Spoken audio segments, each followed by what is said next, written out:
Hi అండి. అన్నం తిన్నారా? వేడి వేడి అన్నం. ఇవాళ నారదబ్బకైతే పులిహోర చేశాను. చాలా బావుంటది. ఇదిగోండి చాలా అసలు తింటుంటే కూడా భలే టేస్ట్ ఉంటది. బావుంటది. చాలా బావుంటది. నారదబ్బకాయ పులిహోర. మామిడికాయ పచ్చడి, టమాటా పప్పు. మనకి అన్నం తిన్న తర్వాత తినడానికి 2 చున్నుండలు, అరటిపళ్ళు. ఇవి కొంచెం నంజుకోవాలంటున్నారులేండి పిల్లలు. నాకైతే పెద్దగా ఇష్టమే ఉండదు. అసలు ఇవి కావాలని నేను అస్సలు అనుకోను.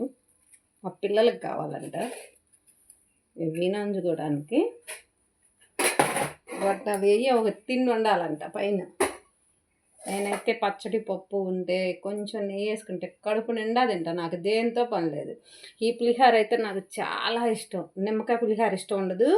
చింతపండు కంటే కూడా ఈ పులిహోర చాలా బాగుంటుంది. నారదబ్బకాయ పులిహోర ఒకసారి ట్రై చేసి చూడండి. నారదబ్బకాయతోటి సూపర్ ఉంటుంది తింటే. మీకు నచ్చిందా మా ప్లేటు? నచ్చితే లైక్ చేయండి.